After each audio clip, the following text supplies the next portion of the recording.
Wakil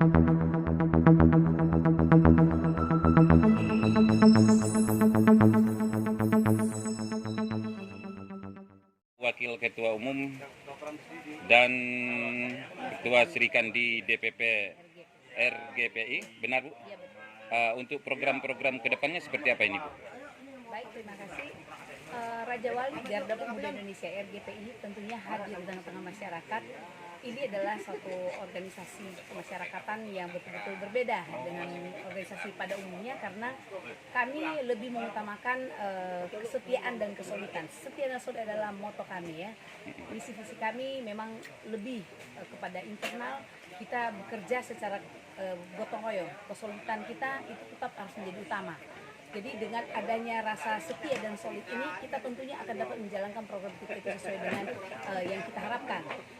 Pertama-tama program kami itu akan bergerak di lingkup internal kita, di mana kita akan membangun ekonomi dari rumah tangga sendiri di dalam kepengurusan yang ada, struktur semua jajaran yang ada. Kita akan bangkitkan semangat untuk membangun ekonomi berasal dari rumah tangga dulu kita sendiri. Kemudian kita akan berkembang membantu saudara terdekat kita, membantu rekan-rekan kita yang ada di struktur, membantu masyarakat yang ada di sekitar kita.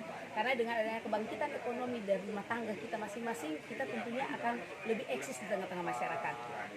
Lanjut di tingkatan yang lebih di atas lagi, dengan adanya kebangkitan ekonomi yang terjadi dalam lingkup struktural yang ada dan membantu masyarakat yang ada di sekitar kita, tentunya RGPI akan mendapatkan tempat yang dihargai dan disenangi masyarakat.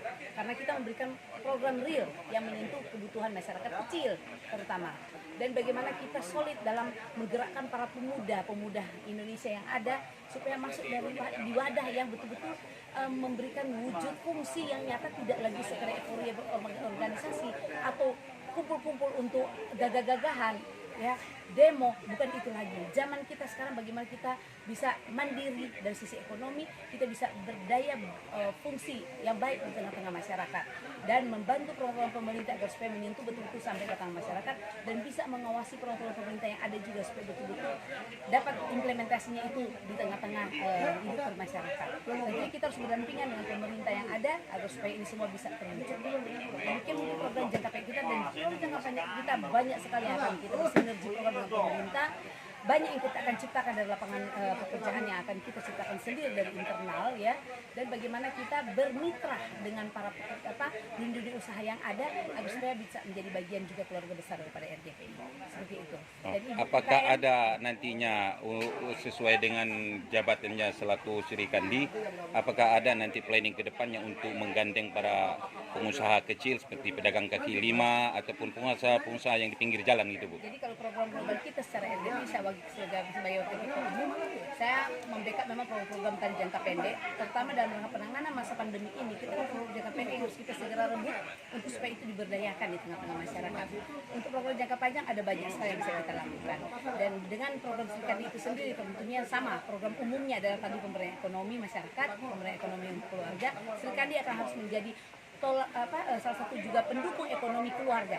Tidak berharap lagi dari suami, tapi perempuan-perempuan atau saudara-saudara yang ada harus menjadi juga pelaku ekonomi dalam rumah tangga. Ya, harus mendukung pendapatan dalam satu rumah tangga. Kemudian para serikandi ini akan kami latih juga untuk supaya meningkatkan usahanya, melakukan pelatihan-pelatihan, pemberdayaan wanita Indonesia ini harus berdaya fungsi juga sebagai ibu rumah tangga, ekonomi juga keluarga, juga sebagai ibu dari orang anak-anak ya yang harus kita bina. Itu akan banyak program yang akan kami sinergikan dengan pemerintah yang ada. Kemudian kami juga akan membantu para pengangguran ya untuk mendapatkan program supaya dia bisa bekerja, tidak nganggur tetapi bisa menjadi tenaga kerja wanita. Kalau memang dia mungkin keterbatasan ijazah misalnya, kita akan latih ya BLK yang ada bekerja sama dengan pemerintah untuk TKI. Tenaga kerja Indonesia ada jatah paling sedikit 5.000 TKI itu setiap tahun itu ada kerjasama G2G pemerintah Indonesia dengan pemerintah luar negeri yang akan dikirim ke luar negeri. Pemerintah ada program sekarang yang program terbarunya bisa disubsidi, tidak mengeluarkan biaya, dan itu RGPI akan mengawalnya. Kami sudah berdiskusi dengan tingkatan kementerian untuk hal ini, kita tinggal action saja, tapi kita akan menguatkan struktur kita supaya menggarap para pemuda-pemuda kita yang betul-betul terdampak karena kemarin pandemi mungkin di PHK, tidak ada peluang pekerjaan, itu akan kita berdayakan dengan RGPI. Demikian. Baik, terima kasih Ibu Dice. Boleh ke Ibu Darsilawati selaku Ketua Ekonomi dan UKM ya. Untuk Ketua Ekonomi dan UKM, Tentu UKM ini menyangkut pengusaha-pengusaha kita yang kecil, Bu ya. Program-program UKM yang akan diterapkan oleh RGPI ke depan seperti apa, Bu? Dari kita RGPI sendiri ini kan kita berdua nih bersinergi. Ya, siap. Istilahnya sama-sama jalan. Pendampingan untuk UMKM sepertinya sekarang kan di Indonesia ya UMKM dana dari pemerintah itu 50% untuk UMKM. Nah, RGPI kita akan mendampingi bagaimana dana tersebut, dana bantuan itu sampai ke masyarakat yang membutuhkan. Seperti teman-teman kita pedagang asongan, ya, UMKM yang terdampak hampir 60-70% karena COVID ini, itu ada dana hibahnya semua, Pak. Dan kami sudah melakukan itu di Banten ini kurang lebih hampir 10.000 UKM itu sudah berhasil, Pak. Sudah kami dampingi. Nah, untuk mulai hari ini, ayo kita dampingi semua. Untuk pendampingannya untuk wilayah Banten tadi yang seperti Ibu sampaikan tadi seperti apa, Bu? Pendampingannya untuk UKM ya? Pendataan. Pendataan mungkin dari teman-teman DPW ya. Dari teman-teman DPW ini mengirim data, kita dampingin pendataan. Ada bantuan dari pemerintah, contoh kemarin 2,4 ya, mulai dari tahun lalu bulan Agustus. Sekarang 1,2. Ada lagi yang 7,5, ada lagi dana hibah dari Kementerian Abu ya. Pariwisata 20 juta dana hibah. Dana hibah untuk UKM. Untuk UKM yang terdampak. Banyak sekali. ya. Apalagi kita kan dari wilayah pesisir ini kan banyak banget. Apalagi kan pedagang asongan. Jadi pendampingin bagaimana caranya uang pemerintah yang ini kita dampingin. Biar itu sampai kepada masyarakat yang membutuhkan UKM kita yang terdampak. Dan satu hal lagi, RGPI harus benar-benar bisa mendampingi dan itu harus terjadi memangkas. Ya, bagaimana birokrasi yang panjang sekali mulai dari RT, RW, kelurahan sampai ke tingkat atas. Itu kan kadang-kadang yang bisa dikerjakan satu hari bisa jadi seminggu. Banyak sekali di Banten ini, Pak. Ya, kita pangkas itu. Bagaimana kita dampingin. Contoh, yang membutuhkan membuat NIB, mungkin lama di RT, di kelurahan, kita dampingin. Itu cepat. Ya, benar-benar bagaimana caranya itu benar-benar jatuh kepada yang berhak.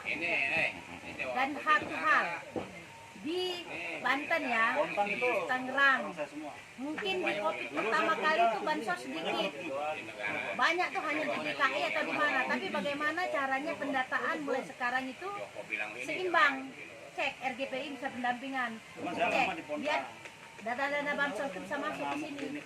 Begitu juga beras sembakonya bisa masuk. Kenapa saya bilang gini? Beliau sama saya ini waktu COVID pertama kali banyak sekali ngirim bansos di sini. Kebetulan ternyata dari pemerintahnya, dari daerahnya, dari RT/RW-nya nggak mendata. Itu banyak. Itu harus didampingi oleh RGPI sesuai dengan motonya setia dan solid. Setia dan solid. Oh, terima kasih kalau begitu Ibu ya. Mungkin ada yang mau ditambahkan? Ketua kami Pak Daniel Hidayat SMH berjiwa muda ya. Akan menjadi satu motivasi bagi para generasi muda agar supaya contohilah ya kami yang berjiwa muda, semangat yang besar, mau bersama-sama dengan masyarakat ya membangun ekonomi masyarakat, membangun kebersamaan, kesulitan yang diciptakan lewat visi kami di RGPI biar ini jadi teladan juga bagi ormas yang lain, bagi juga pemerintah biar kitanya bisa mendapatkan tempat ya untuk bisa menjadi mitra yang baik dengan pemerintah, bukan menjadi musuh dan lawan. Selama ini kan ormas terkesan seakan-akan kita ini arogan, dan hanya mencari-cari kesalahan pemerintah, tidak seperti itu. Kami hanya akan meluruskan kalau memang itu aturannya yang benar, kalau pemerintah salah dan penerapan kami berhak untuk mengurus. Karena kami juga tidak akan ikut-ikut datang tanpa membawa data, kami akan membawa data dengan suatu aturan kebijakan yang tentu dari pusat yang akan selalu kami kawal. Karena dalam prakteknya juknisnya seperti dari pusat, tapi dalam praktek di lapangan di bawah berbeda. Tambah-tambah yang kami temui. Jadi itu namanya mempersulit masyarakat, menambah-nambah birokrasi itu yang kami pangkas. Jadi untuk itu RGPI kan hadir untuk ini.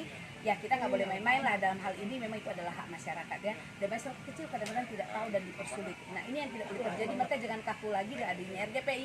Kami akan siap mendampingi. Ya, kami akan turun di lapangan dan jajaran seluruh kami akan selalu kami awasi. Semua kami punya grup untuk dalam komunikasi dua arah supaya selalu kami bimbing dan dampingi walaupun itu jarak jauh. Sekarang di zaman IT ya, layanan tidak bisa lagi terhambat alasan karena tidak kopi darat, tidak bisa lagi. Sekarang kita bisa berkomunikasi, jaga roda organisasi walaupun lewat media media ya, media sosial ataupun lewat hubungan Zoom dan lain sebagainya. Itu adalah fasilitas yang bisa dipakai untuk zaman sekarang kita menjalankan program ini supaya bisa berhasil dan tidak menunggu PPKM baru kita action, tetapi harus dari sekarang.